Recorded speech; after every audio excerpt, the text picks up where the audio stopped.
Hey everybody, it's Brent in Central Arkansas. I'm out here at my main garden, and the point of this video today is to discuss Royal Purple. It's an eggplant breeding of mine, and I had just planted the babies out, the offspring of the original plant that I want to carry to the next generation a couple days ago. So I'm going to turn the camera around and show you that.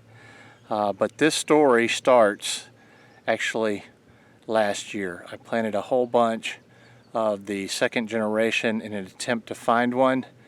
The beginning of the season, I didn't find any, and I replanted, and I did find one, and that story is coming as well.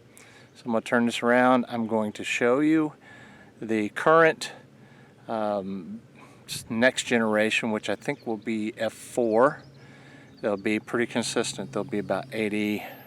Let's see, 12 minus about 87% stable at F4. So I'll show you those, and then I will take you back in time and carry you all the way up to now.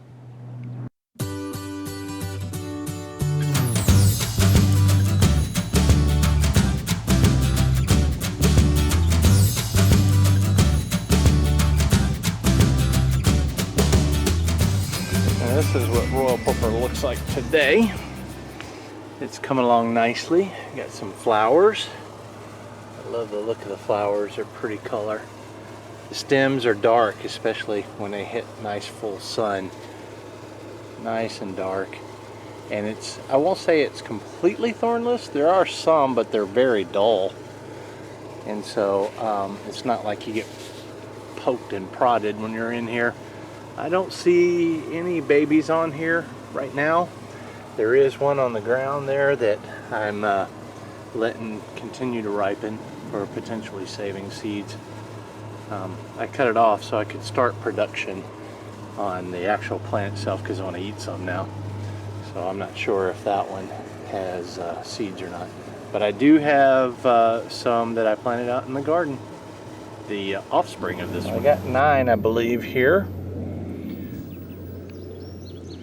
Planted. They don't seem to mind the heat too much. It's pretty warm today, and some of my other plants are not faring so well, especially the cucumber that I planted the same time I planted this.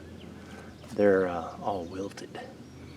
So those are the eggplants. Now, if it does like the one that you'll eventually get to see here, the mother of these stems will get darker as this one's already pretty dark.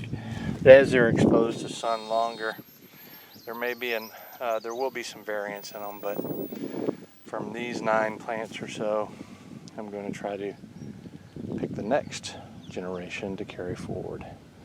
So fingers crossed. What I've got here are my eggplants in containers.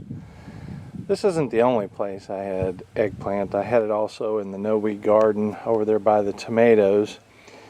And I wanted to show you, they're starting to die off now because it's mid-October.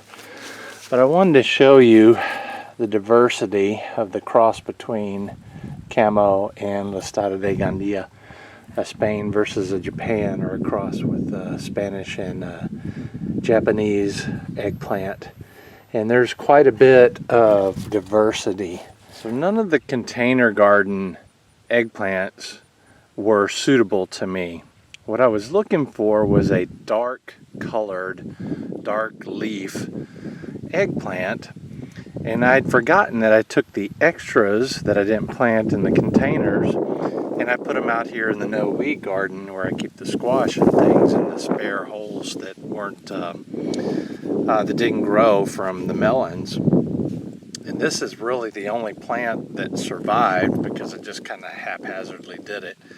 And I'm sure glad it did, because this is showing everything that I like. It's got the small dark leaves. The Camo eggplant, which I really like, is a dark eggplant as well, but it has thorns on it. This one doesn't have thorns on it. It's got a beautiful, beautiful flower. And the best thing about it is it makes about a medium-sized eggplant with a really small growth pattern, which I really like. And of the best things with that is the coloration on the eggplant. Look how beautiful that is. My wife calls that royal purple. I don't know what color that is, but it is gorgeous, gorgeous, gorgeous. And it's still producing. The other ones are giving up. This one's still producing. Of course, this one's in the ground and not in a container. That may have something to do with it. It's such a beautiful color. And it tastes phenomenal as well. You know, I'm not a eggplant connoisseur, so I can't really tell you too much about the difference between this and others, but it does really, really well, and it tastes really, really good, and it's got all the habits that I like, and a gorgeous coloration. So what I did was I tried to attempt to save seeds from it, and I wasn't getting any mature fruit, mature enough before they succumbed to rot to save the seed. So what I did was I took some clippings and I planted them in the winter grow room, and I was going to grow them over the winter and then attempt to save them that way. I put about 6 to 8 in this little container here. Hit them with some rooting hormone, and several of them died. I think probably half of them died. And these 3 are definitely rooted. I've looked in the bottom here and I can see that. And they've already grown, and I've clipped off the bigger leaves. So I'm going to keep pushing these until after we get back from vacation, then I'll plant them in my upcoming hydro. Alright, let's conclude the story of the eggplant here. We can see the eggplant has been placed in the container, and this is where it's going to grow and make me some eggplants. I've got over here one that is turning, so that'll have seeds in it. I'm going to let this one produce me some seed too for the next generation, since I like this plant so much. And then after that, these will start eating. The ones that flower after that, those will be the ones that we'll consume. So this is the story of the eggplant, you guys. Thanks for watching.